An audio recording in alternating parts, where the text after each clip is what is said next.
Monsieur Lenz, bonjour. Bonjour. Première question, qui fut réellement Napoléon? Un visionnaire, un conquérant, un architecte du patriotisme ou un tyran sanguinaire égocentrique doublé d'un imposteur? Écoutez, la question est très complexe. Il faudrait qu'on réécrive une fois de plus l'histoire de Napoléon. Dans tout ce que vous venez de dire, on ne peut pas sélectionner une des caractéristiques. Il n'est évidemment pas un dictateur sanguinaire. Il n'est pas non plus un grand visionnaire du 19e siècle. C'est plutôt un homme des Lumières, un homme du 18e. Il clôt plutôt la période de l'Ancien Régime et lance, on va dire, une période plus contemporaine, mais il n'est pas tourné vers cet avenir très lointain. Non, je crois que pour comprendre Napoléon, il faut d'abord faire abstraction totale de sa personnalité propre et de de ses sentiments domestiques. Aujourd'hui, pour faire comprendre l'histoire aux gens, on a l'impression qu'il faut leur parler d'eux. Or, ce qui fait l'exceptionnalité de Napoléon dans l'histoire, c'est qu'il n'est absolument pas comme nous. C'est-à-dire qu'il a évidemment une vie physique et personnelle, il aime, il n'aime pas, il rit assez rarement, il aime pas manger, etc. Bon, tout ça, ce sont les petites choses anecdotiques. Ce qu'il faut toujours signaler dans Napoléon, c'est que c'est un homme qu'on ne peut pas comprendre, justement parce qu'il n'est pas comme nous, justement parce qu'il n'est pas comme le commun des mortels. C'est un homme, je crois que c'est Jean-Marie Rouart qui dit dans son portrait du général de Gaulle qu'il a publié il y a quelques années que les grands hommes sont fous. Alors, non pas fous au sens psychiatrique, mais fous au sens qu'on ne peut pas les comprendre.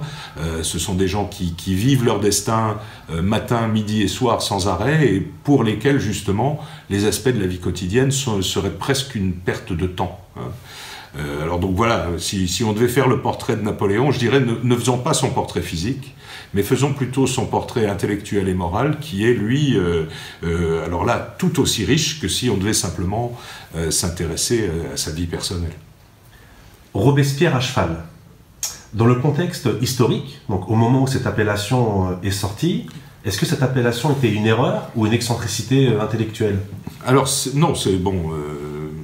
tout le monde aime bien Madame de Staël, évidemment, enfin, sauf Napoléon, mais Robespierre à cheval, c'était, comment dire, un assez bon résumé de l'idée que s'est faite Napoléon de son propre destin.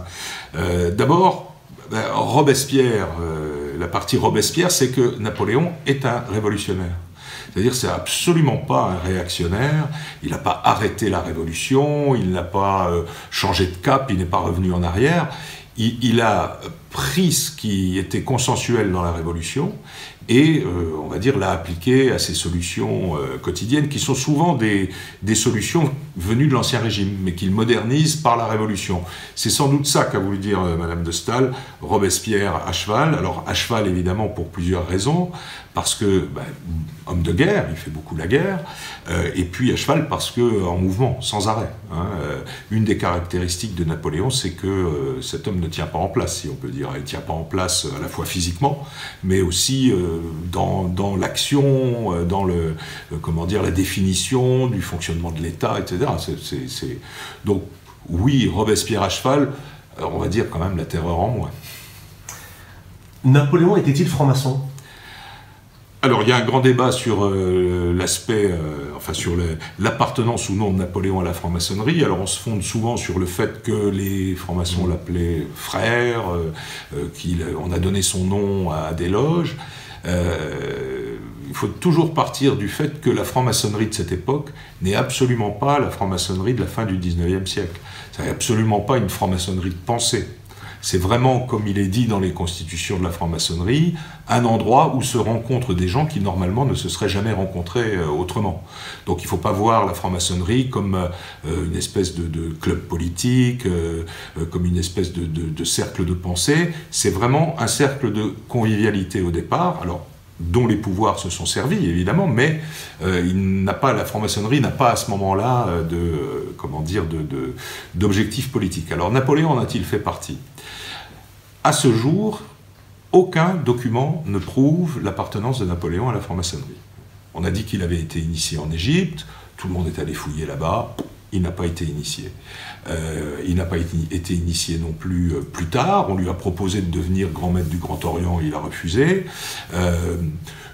La question, on va dire, de l'appartenance n'est pas aussi importante que la question de qu'est-ce qu'il a voulu faire de la franc-maçonnerie. Si Napoléon avait dû être franc-maçon, il aurait probablement été initié bien avant la campagne d'Égypte, puisque tous ses frères, son père, même Joséphine, qui était membre d'une loge qui accueillait les femmes, ils ont tous été initiés au début de la Révolution à un moment où la franc-maçonnerie existait encore. Il faut quand même rappeler qu'elle a été interdite pendant toute la durée de la Révolution.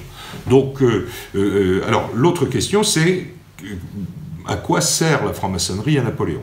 Alors là aussi, il faut reprendre les choses d'un petit peu plus haut. On dit toujours, et on a encore dit récemment, que Napoléon était un adversaire des corps intermédiaires. Or, c'est absolument faux. C'est même tout le contraire. Napoléon, voilà, est un partisan des corps intermédiaires parce qu'il a bien compris que l'interdiction des corporations par la loi Le Chapelier, qui a été étendue, on va dire, à presque toutes les associations d'intérêt, ne permet pas de, comment dire, de saisir et d'irriguer la société entière. Alors, à côté des masses de granit administratives, judiciaires, politiques, il a créé vraiment des corps intermédiaires sociaux. Hein. La Légion d'honneur, les chambres de commerce, les grandes sociétés d'agriculture, tout ça pour créer des corps intermédiaires à travers lesquels la décision, l'organisation sociale pourrait passer. Et la franc-maçonnerie en faisait partie. Alors elle n'en faisait pas partie comme on a pu dire dans un livre de Colaveri sur la franc-maçonnerie. Il n'a pas voulu créer un parti politique avec la franc-maçonnerie. Il a voulu permettre un brassage social. Et d'ailleurs, c'était assez réussi parce que la franc-maçonnerie napoléonienne a été beaucoup étudiée. On s'est aperçu que, beaucoup moins à Paris, mais beaucoup en province, il y avait un mélange social qui était un petit peu le but recherché. Maintenant, les corps intermédiaires créés par Napoléon, ils étaient aussi faits pour soutenir le pouvoir politique impérial. Or, il s'avère qu'à la fin de l'affaire, aucun de ces corps intermédiaires n'a soutenu. Hein. C'était donc, on va dire, une erreur de conception politique au départ, mais la conception sociale, elle, a été parfaitement réussie. Donc, pour répondre à votre question, Napoléon est probablement ce que les francs-maçons appellent un maçon sans tablier, c'est-à-dire très intéressé par le sujet, encore qu'il n'y a pas passé toute sa vie, hein. Mais en même temps, jugeant probablement que les agapes fraternelles et la caisse de solidarité, tout ça, ça l'intéressait pas beaucoup. Quelle est la plus grande erreur du règne de Napoléon? Le blocus continental, la guerre d'Espagne ou la campagne de Russie? Vous avez toujours des questions simples. En fait, ces trois événements, blocus, guerre d'Espagne, campagne de Russie, procèdent du même, comment dire, de la même question. Hein. Napoléon est le continuateur de la vieille politique française, hein, commencée, on va dire, sous Louis XII, mais très nette à partir de Louis XIV, qui est la prépondérance française en Europe. La théorie continentale de l'organisation de l'Europe, c'est un système européen avec une puissance dominante. Alors ça a pu être l'Espagne, ça a pu être l'Autriche, et à partir d'un certain moment, c'est la France qui peut être la puissance dominante. Et partant de là, toute une série de décisions sont prises pour, comment dire, conforter ou réaliser ou affermir ce système continental français. Face à ça, il y a un autre système qui est le système de l'équilibre européen, qui est défendu par les Anglais. Alors en plus, les Anglais ont trouvé un mot formidable, l'équilibre européen. On ne peut pas être contre l'équilibre, hein. On ne peut pas être contre les bébés, on ne peut pas être contre les chatons. Et quelque chose qui s'appelle l'équilibre, c'est forcément formidable, quoi. En fait, l'équilibre européen à l'anglais, c'est pas du tout ça, hein. C'est une autre forme de domination par la division de l'Europe. D'ailleurs, petite parenthèse, quand on regarde la politique étrangère des Anglais encore aujourd'hui, on est exactement en présence du même, comment dire, de la même conception intellectuelle de la politique. L'Europe doit être divisée, elle doit être éclatée pour que, eh bien, les clients, en quelque sorte, ne se mettent pas d'accord entre eux pour refuser le commerce britannique. Donc, Napoléon sait que pour que la notion de système l'emporte sur l'équilibre, eh bien, il faut vaincre la puissance commerciale anglaise. C'est donc le blocus continental pour commencer, qui est une entreprise qui aurait pu fonctionner, hein, qui a d'ailleurs donné d'assez bons résultats au début, Mais il aurait fallu qu'il soit court, il aurait fallu que les Anglais, négocient plus vite, enfin voilà. Et donc il considère à un moment que il faut bloquer aussi la côte portugaise, puisque le Portugal est une espèce de colonie anglaise qui ne dit pas son nom, d'où l'opération espagnole. Et puis ensuite, quand il voit que la Russie n'applique pas le blocus, évidemment, campagne de Russie, donc avec la catastrophe finale. Tout ça est assez lié, même si, évidemment, dans chacun des cas, il y a des causes directes qui, évidemment, elles, apparaissent autres. Par exemple, l'Espagne, on pourrait dire, mais qu'est-ce que Napoléon est allé faire en Espagne? Il n'avait absolument pas besoin de mettre un Bonaparte sur le trône espagnol pour que l'Espagne soit un satellite de la France. Là, on peut dire quand même qu'il y a un petit côté d'hubris qui a joué. On est juste après la paix de Tilsit, Napoléon croit qu'il a gagné. Tout est fait, tout est en place, le système napoléonien est en place en Europe, il est très solide à ce moment-là. Au fond, on disait tout à l'heure, Napoléon c'est le mouvement. Mais voilà, il y a des choix à faire après 1807, et assez souvent Napoléon fait les mauvais choix parce que, il ne s'est pas contenté du système, il a voulu y ajouter une espèce d'hégémonie française en Europe. Alors vous en parlez, vous avez parlé de la paix de Tilsit, alors justement, après la paix de Tilsit de 1807, Napoléon n'aurait-il pas dû chercher à combattre directement l'âme de toutes les coalitions, donc l'Angleterre, au lieu d'étendre son empire à l'Est? Oui, alors, d'abord, la paix de Tilsit, elle est souvent présentée comme un partage du monde. Il y a même un livre important sur la paix de Tilsit qui s'appelait Tilsit ou le partage du monde. En fait, Napoléon n'a pas voulu partager le monde avec les Russes. Il a voulu simplement que les Russes restent à l'Est et que lui domine l'Occident du continent. Quand on regarde les données diplomatiques du traité de Tilsit, la rupture du traité est dans le traité. Il demande 3 choses aux Russes qui sont, la base, le fondement de leur politique extérieure depuis Pierre le Grand. Il leur demande de ne plus s'occuper de Pologne, puisqu'il crée le duché de Varsovie. Il leur demande de ne plus s'occuper de Méditerranée, puisqu'il leur demande de rendre la Valachie et la Moldavie à l'Empire ottoman. Et puis, il leur demande de renoncer à leur commerce extérieur en déclarant la guerre à l'Angleterre.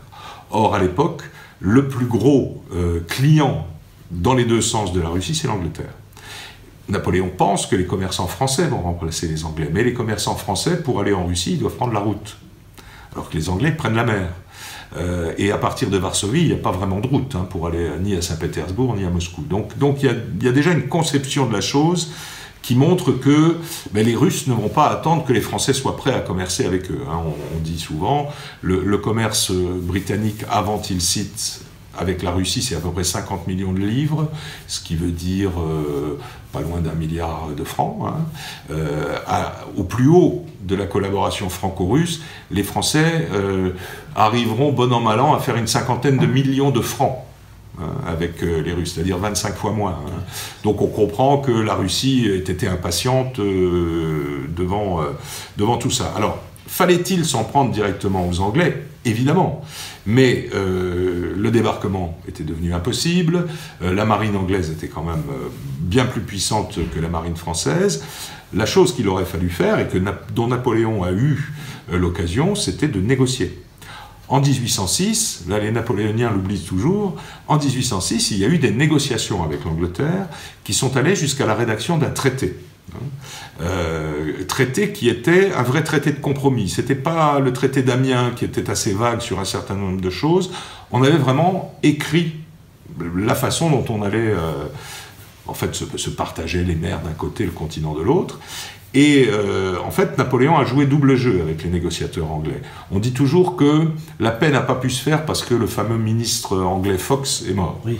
Alors c'est vrai que Fox est mort, c'est vrai que Fox était un partisan non pas de l'accommodement, mais de la négociation, mais il faut dire aussi que Napoléon, au même moment, attend la réponse du tsar, nous sommes en 1806, donc avant la guerre de 1807, sur des négociations de paix qu'il a lancées avec lui. Et Napoléon joue double jeu vis-à-vis des Anglais, c'est-à-dire qu'il se dit, si le tsar accepte mon offre de paix, on fera la guerre tous les deux à l'Angleterre. En revanche, si le tsar me dit non, bah, je pourrais peut-être m'arranger avec les Anglais. En fait, il va faire ni l'un ni l'autre, parce que les Anglais ont compris. Les Anglais connaissaient mal l'Europe, mais ils sont d'un pragmatisme tel qu'ils ont vu venir ce qu'était en train de faire Napoléon. Entre Fouché et Talleyrand, lequel a le mieux servi Napoléon ? Là aussi, ce sont toujours des questions qui appellent des réponses assez longues. On va dire que les deux ont servi Napoléon jusqu'à un certain point. Alors, je crois qu'on peut faire quand même une différence psychologique entre les deux hommes, entre Talleyrand, qui est un homme de l'Ancien Régime, très haut seigneur de l'Ancien Régime, un véritable intellectuel. Il a vraiment réfléchi, notamment, non pas en émigration, puisqu'il n'a pas émigré, mais pendant ses voyages pendant la Révolution. Et de l'autre côté, vous avez une espèce d'animal politique qui est assoiffé de pouvoir. Ça, c'est Fouché. Donc les deux, au départ, servent assez bien Napoléon. En tout cas, jusqu'à la proclamation de l'Empire, on va dire. Mais les ruptures vont se faire sur des sujets différents. Par exemple, pour Talleyrand, sa rupture avec Napoléon, c'est la non-compréhension par Napoléon de la nécessité d'arrêter la guerre pour que les affaires reprennent et de partager le continent entre deux puissances. Pour Talleyrand, c'est l'Autriche, avec qui il faut négocier. D'ailleurs, juste après la victoire d'Ulm, Talleyrand fait un grand rapport à Napoléon dans lequel il lui dit « Vous serez encore plus grand si vous n'allez pas au bout de la guerre. Faites la paix maintenant, alliez-vous à l'Autriche. » Donc Napoléon refuse, il ne répond même pas d'ailleurs à Talleyrand. Il oblige même Talleyrand à négocier des traités de paix qui sont des traités léonins vis-à-vis des vaincus. Bon. De l'autre côté, Fouché, c'est un peu différent. Alors Fouché est évidemment considéré plus comme révolutionnaire, mais on voit dans sa carrière qu'au fond, il est assez prêt à composer sur le régime politique. On peut dire que Fouché, c'est vraiment quelqu'un qui cherche le pouvoir, j'allais dire presque pour lui-même. Talleyrand a plus de retenue par rapport à ce genre de choses. Il est un homme de deuxième rideau dans le pouvoir. Talleyrand n'a jamais voulu être roi, empereur, président ou quoi que ce soit. Fouché, on peut vraiment en discuter. Pour les deux hommes, Napoléon a montré là aussi un trait de son caractère que Joséphine lui reprochait. Vous humiliez beaucoup, vous sanctionnez peu. Évidemment, il y a un moment où la rupture aurait dû être totale. Et compte tenu du fait que Napoléon avait le pouvoir d'éloigner ses opposants de Paris, il aurait évidemment dû le faire. Alors il le fait, mais dans les deux cas, il est trop tard. C'est-à-dire qu'il se sépare de Talleyrand, en plus en l'humiliant, ce qui n'est jamais très bon avec des adversaires politiques de cette taille-là, trop tard, 1807, 1808, 1809, et puis Fouché, il attend vraiment le dernier moment, 1810, pour lui faire quitter la France, et il continue à l'employer à l'étranger. Donc là aussi, des choses qui sont profondes, qui sont complexes, qui doivent se discuter. Alors évidemment, on dit toujours Fouché et Talleyrand sont des traîtres à Napoléon, ils l'ont trahi. Oui, enfin formellement on peut dire, ils ont changé de camp à un moment donné. Mais il ne faut jamais oublier que Napoléon n'a jamais été tranquille sur le plan politique. Il n'y a jamais eu de vraie stabilité politique. Il y a toujours eu des oppositions au corps législatif, il y a toujours eu des oppositions jusque dans le Conseil d'État. Et donc, partant de là, il y a eu une lutte politique et ceux qui voulaient abattre Napoléon ont attendu évidemment le meilleur moment. On ne va pas attaquer un adversaire quand il est très fort, on va attendre qu'il s'affaiblisse un petit peu. Alors c'est juste de l'opportunité, on dirait aujourd'hui un bon timing pour s'opposer. Justement, entre Fouché et Talleyrand, lequel l'a le mieux trahi ? Lequel l'a le mieux trahi? Alors, les deux l'ont bien trahi, quand même. Enfin, trahi. Ils ont bien contribué. Talleyrand à la première chute, celle de 1814, et Fouché à la deuxième, celle de 1815. Alors, Talleyrand en 14, évidemment, il change de camp, il abandonne Napoléon. Il l'avait déjà un peu abandonné avant, mais là, il l'abandonne pour de bon, mais sur une réflexion qui, au fond, n'est pas aussi, dommageable, on va dire, à l'indépendance nationale. Parce que Talleyrand a très bien compris que Napoléon va être battu, que le territoire va être occupé, et qu'il faut proposer aux Alliés une solution française. Sinon, ça va être l'occupation. Ça va être ce que faisait Napoléon ailleurs, stationnement des troupes, acquisition, voilà. Talleyrand a quand même cette intelligence de proposer au tsar, puisque c'est le tsar qui mène la barque à ce moment-là, une solution française toute faite. Et très vite, Talleyrand a décidé que c'était les Bourbons. On a une lettre de lui dès 30 mars 1814, où il écrit à Lebrun, l'architrésorier, en lui disant « Écoutez, moi je ne quitterai pas Paris, vous non plus, puisque Lebrun ne partait pas, réunissons-nous pour préparer le retour des Bourbons. » Donc là, il n'y a pas, c'est quelque chose de préparé de longue main, etc. On sait que Talleyrand avait repris ses contacts avec le prétendant dans les années 1809-1810, donc il a proposé une solution française. La trahison de Fouché, oui, alors là, pour le coup, on est plus proche de la trahison avec Fouché pendant les 100 jours.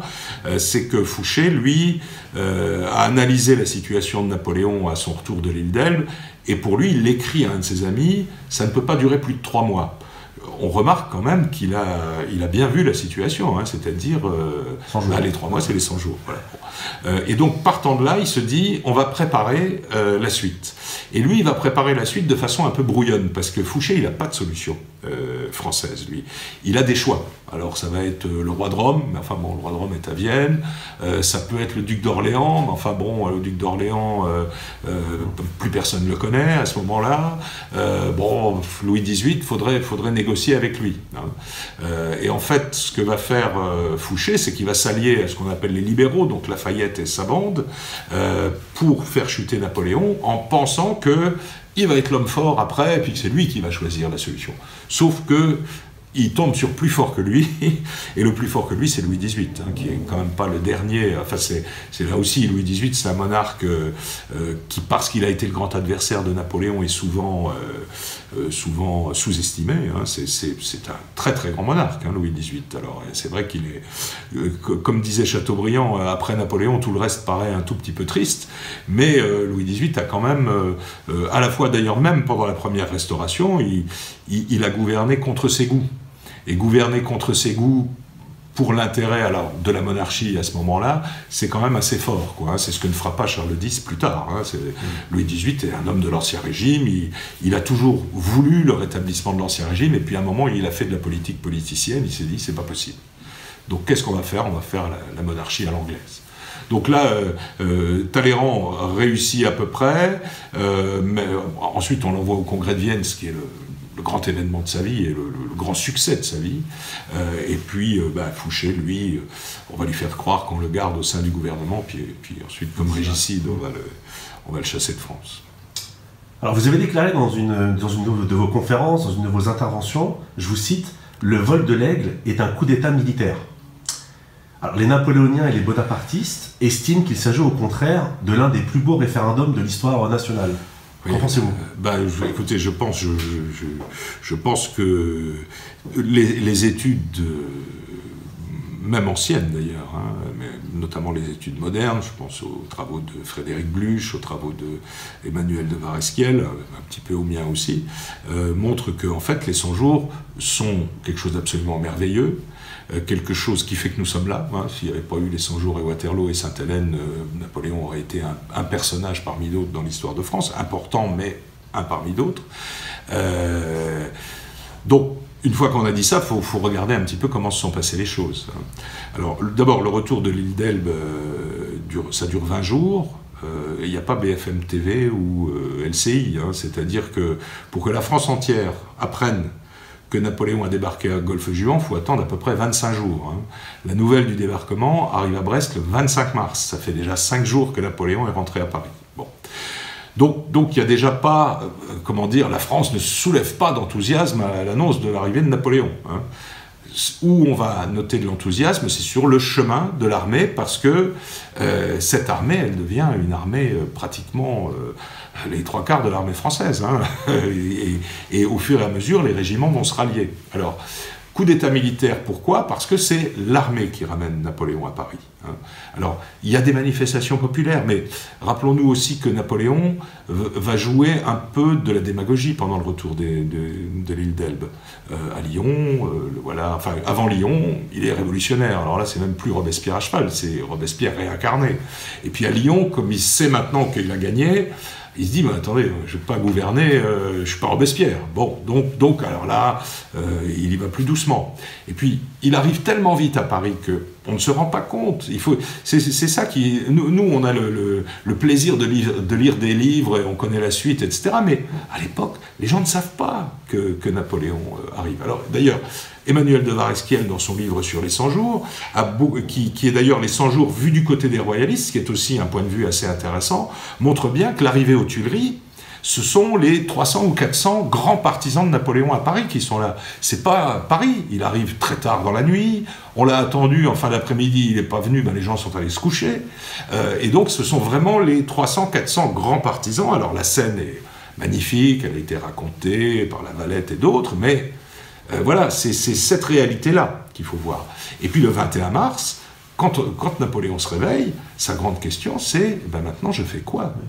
Parce que le problème, c'est qu'il a réussi son coup, il est revenu au pouvoir, et il s'aperçoit qu'autour de lui, tous les dévouements sont quand même assez tièdes. Toute la nomination des ministres est datée du 22 mars, il y en a quand même qui ont attendu le 25-26 pour accepter d'être ministre. Cambacérès s'est caché, il a accepté d'être ministre de la Justice, il n'a pas mis les pieds place Vendôme pendant les 100 jours. Enfin, tout le monde se dit, pourvu qu'il ne m'appelle pas.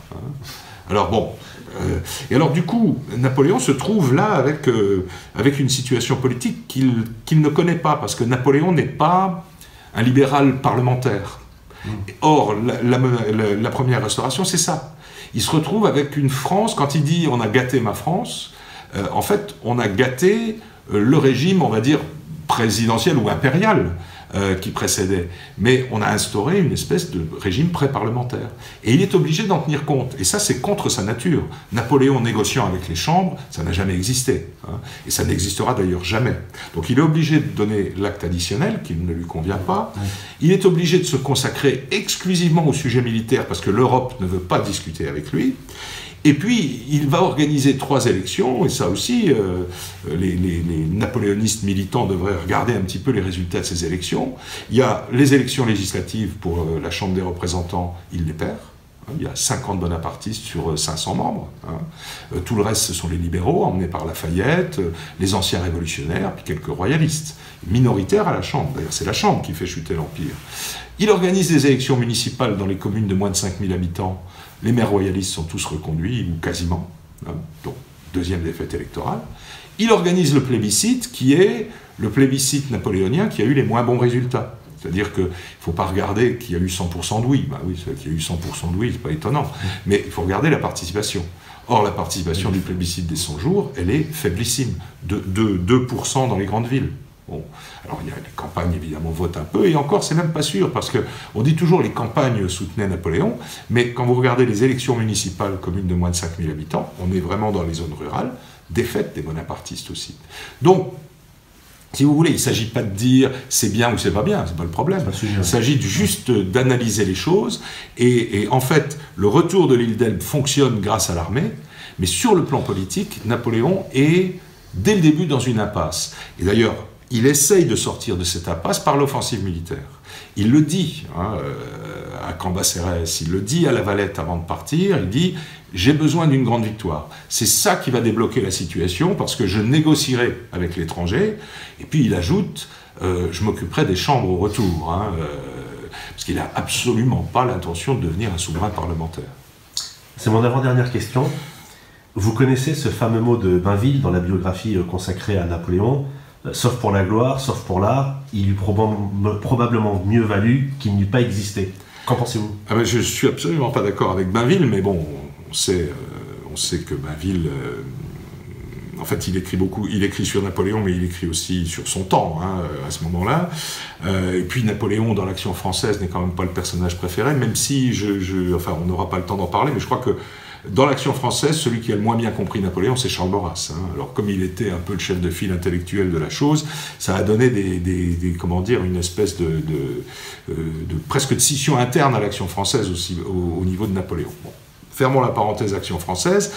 Moi, j'ai coutume de dire que, évidemment, pour la gloire, oui, pour la grandeur, mais bon, l'idée de gloire aujourd'hui, elle est réservée aux journalistes sportifs, donc les gens peuvent plus trop comprendre.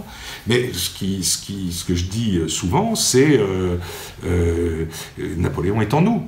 C'est-à-dire, il n'est pas en nous parce qu'il y a des monuments, il n'est pas en nous parce qu'on l'a appris à l'école, mais il est en nous parce que le Code civil est en nous. 125 ans, 130 ans d'application du Code civil, malgré toutes les modifications qui ont été faites, le Code civil, c'est pas une suite d'articles, c'est une conception de la société. Et d'ailleurs, y compris une conception de la société politique, puisque le premier titre du Code civil, il est entièrement consacré à ça. Et il n'a pas changé. On a changé empereur, roi, président, mais bon... tout ça, voilà. Donc l'ossature du code est toujours là, toujours l'égalité des citoyens devant la loi, toujours la non-confessionnalité de l'État, qu'on appelle maintenant la laïcité, toujours la propriété. Alors c'est vrai que les événements actuels nous font douter un petit peu de l'application du code sur la propriété, toujours, on va dire, globalement une organisation familiale qui, elle, est en train de se dissoudre, évidemment, ça va être un des grands changements du code, mais l'ossature générale est là. Et puis, il est en nous aussi, parce que on se tourne partout, toutes ces institutions sont napoléoniennes au départ. Alors c'est vrai que Napoléon ne reconnaîtrait peut-être pas ses petits, hein, mais il n'empêche que la conception de l'État, elle est, et d'ailleurs d'où les frottements entre cette décentralisation un peu folle et l'existence d'un État unitaire fort, hein, enfin d'un État fort, pardon, qui fait de la France un État unitaire. Donc voilà, Napoléon est en nous. Alors évidemment, je ne crois pas qu'il eût fallu qu'il n'ait pas existé, parce que au fond, il arrive à un moment de la Révolution où, on va dire, tous les grands principes consensuels sont là. Simplement, personne ne sait mettre tout ça en musique sur le plan concret, sur le plan... Parce qu'on dit toujours ah oui, les lycées napoléoniens, ça ressemble aux écoles centrales du Directoire. Oui, sauf qu'il n'y en avait pas, des écoles centrales du Directoire. Donc Napoléon concrétise l'idée d'un enseignement secondaire d'élite qui va être le lycée.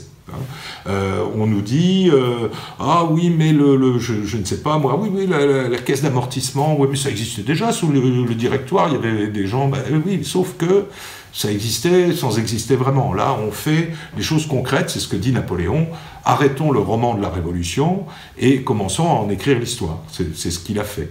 Donc moi en dépit de tout l'intérêt que présente le Napoléon de Jacques Bainville, je pense que cette phrase qui doit se situer à la fin, non, qui se situe au début, puisqu'il commence par la conclusion, bon ben voilà, il eût peut-être mieux valu que Jacques Bainville n'écrive pas cette phrase.